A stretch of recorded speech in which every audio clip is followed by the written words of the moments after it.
बिस्मिल्लाहिर्रहमानिर्रहीम अस्सलाम वालेकुम। आज मैं जो आपके लिए सालन लेकर आई हूँ ये ना है दाल और ना ही गोश्त। ये सालन कैल्शियम, मैग्नीशियम, जिंक और पोटाशियम से भरपूर है। ये सालन नींद को बेहतर बनाने में मदद फ़राहम करता है, ज़हनी सुकून पहुँचाता है और ख़ासकर कमज़ोर औरतों के लिए ये बहुत ही लाजमी है। चलिए शुरू करते हैं बगैर कोई वक्त ज़ाया किए। इसे कैसे बनाना है, इसके लिए हमें क्या चाहिए। यहाँ पे हमने 1 कप खसखस की ले लिया। पॉपी सीड्स मार्केट से आसानी से मिल जाते हैं। इसमें पानी शामिल करके इसको कम से कम 1 घंटे के लिए, या अगर आपके पास टाइम कम है तो कम से कम आधे घंटे के लिए लाजमी आप इसे भिगो कर रखें। हमने 1 घंटे के लिए भिगो कर रख दिया है। 1 घंटे बाद ये अच्छी तरह से खसखस हमारी सोक्ड हो चुकी है, तो इसे अब अच्छी तरह से हम धो लेंगे। धोने के 2 तरीके हैं। ये पहला तरीका है, पहले इसे दूसरे बाउल में शामिल करें और ऐसे ही कंघाल कर कर के एंड पे रेत बची की बाउल के एंड पे, तो वो आपने फेंक देनी है क्योंकि वो रेत हमें नहीं चाहिए। तो इसी तरह ये प्रोसेस हम 4 से 5 दफ़ा करेंगे तो हमारी खसखस अच्छे से धुल जाएगी। अगर आप खसखस को धोते नहीं हैं तो आपका सालन ख़राब हो जाएगा, जो कि हमें नहीं चाहिए। तो चलें जी, इसी प्रोसेस को हम 2 से 3 दफ़ा दोहराते हैं और सारी रेत को हम बाहर फेंक देंगे। हमारे पास साफ़ खसखस मौजूद आ जाएगी। अब ये जो दूसरा तरीका है, बड़े से बर्तन में खुला पानी डालें और उसमें जो भिगोई हुई खसखस थी आप वो शामिल करें। इसमें से एक्स्ट्रा पानी हमने निकाल दिया है। ये दूसरा तरीका हम आपको करके दिखा रहे हैं। वैसे हमारी खसखस अच्छे से साफ़ हो चुकी है। तो इसे तकरीबन 5 मिनट के लिए आप रहने दें क्योंकि सारी रेत नीचे बैठ जाएगी और खसखस ने ऊपर ही आ जाना है क्योंकि ये लाइट वेट होती है। तो इसे इस तरीके से हम निकाल लेंगे और हमारी इस पास साफ़ खसखस आ जाएगी।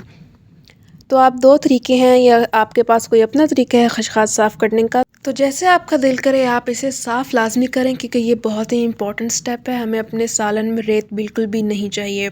तो आप अच्छी क्वांटिटी की खसखस मार्केट से ख़रीद लें ताकि आपको सफाई करने में, इसे धोने में आसानी हो और जल्दी से आपका काम सिमट जाए।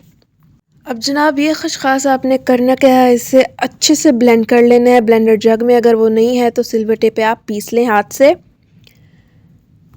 यहाँ पे 2 मीडियम साइज़ के फाइनली चॉप्ड हमने प्याज घी में शामिल कर दिए हैं। घी आप अपने हिसाब से रख सकते हैं। हमने तकरीबन आधा कप घी का इस्तेमाल किया है और प्याज को हम सॉफ्ट होने तक, पिंकिश होने तक पका लेंगे। इन्हें हमने गोल्डन ब्राउन, डार्क ब्राउन नहीं करना।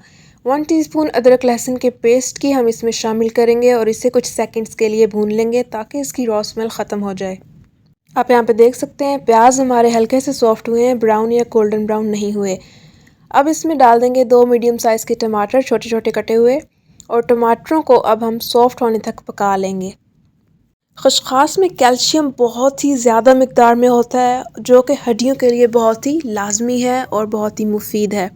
यहाँ पे आधा चम्मच लाल मिर्च पाउडर, आधा चम्मच हल्दी पाउडर, आधा चम्मच ज़ीरा पाउडर और आधा चम्मच या हस्बे ज़रूरत नमक शामिल कर दें और मसाले को भी अच्छी तरह से भून लें। मसाला शामिल करने के बाद इसमें हम थोड़ा थोड़ा पानी शामिल करके मसाले की अच्छे से ग्रेवी तैयार कर लेंगे और अच्छे से इसकी भुनाई कर लेंगे। तो 1 से 2 घूंट पानी के शामिल करके मसाले की आप अच्छी से भुनाई कर लें ताकि मसाला, प्याज सब कुछ आपस में अच्छी तरह से घुल मिल जाए।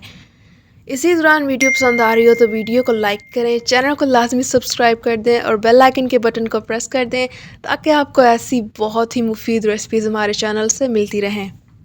तो यहाँ पे हमने दूसरी दफ़ा पानी शामिल करके इसे अच्छे से भून लेना है। जब ये तेल छोड़ जाए तो इसमें हम ब्लेंडेड जो हमारे पास खसखस हमने रखा हुआ था वो इसमें शामिल कर देंगे। औरतों को कमज़ोरी महसूस होती है, काम करने से थक जाती हैं, सारा दिन औरतों जो काम कर कर के थक जाती हैं, काम नहीं होता, तो हफ़्ते में 1 मरतबा ये सालन लाजमी बनाकर खाएं। आपके लिए बहुत ही ज़रूरी है और मुफीद भी है। इसका जायका भी बहुत कमाल का होता है। आप 1 दफ़ा बना कर देखें, आपको पता चल जाएगा। तो हम खसखस को अच्छे से इसमें मिक्स कर लेंगे और इसकी 2-3 मिनट के लिए भुनाई कर लेंगे। खसखस का मास्क बनाने से जिल्द की खूबसूरती भी होती है और ये बालों के लिए भी बहुत मुफीद है। खसखस के बहुत सारे अनगिनत फ़ायदे हैं जो अक्सर कई लोगों को बिल्कुल भी नहीं मालूम। यहाँ पे हमने इसे ढककर 10 मिनट के लिए लो फ्लेम पे पका लेना है। आप देख सकते हैं अच्छी तरह से ये लो फ्लेम पे पक चुका है। 10 मिनट हो चुके हैं। ढक्कन उठाएंगे और इसे मज़ीद 10 मिनट के लिए भून लेंगे ताकि इसका कच्चापन अच्छी तरह से ख़त्म हो जाए और जो इसकी रॉ स्मेल होती है हल्की सी वो भी ख़त्म हो जाए। तो इसे 10 मिनट हम मीडियम फ्लेम पे मज़ीद भून लेंगे। अपने बच्चों को यह सालन बना कर दें, नज़र की कमज़ोरी को दूर करने में बहुत मुफीद साबित होती है खशखाश। और इसमें 3 सब्ज़ मिर्ची शामिल कर देंगे, जायके के लिए बहुत लाजमी है और अच्छा बहुत खूबसूरत सा इसमें जायका आता है, करारापन सा आ जाता है जो कि सालन में बहुत अच्छा लगेगा खाने में। तो आप मिर्चों को पका लेंगे 2 मिनट के लिए ताकि इनका जायका सालन में अच्छी तरह से घुल जाए। यहाँ पे हमारा खशखाश का सालन रेडी है। एक आखिरी स्टेप रहता है जो कि एंड पे हम करेंगे, वो है 1/4 टीस्पून, 1/4 खाने की चम्मच हमने कसूरी मेथी की शामिल कर दिया है। ये हमेशा लास्ट पे शामिल करते हैं। इसे मिक्स कर देंगे और हमारा सालन तैयार है। फ्लेम को ऑफ़ करेंगे और इसे सर्व करेंगे। तो चलें अब मिलते हैं अगली मज़ीद मज़ेदार रेसिपी के साथ। दुआओं में याद रखिएगा। हमें दें इजाज़त, खुशियाँ बाँटें और खुश रहें। फ़ी अमानिल्लाह।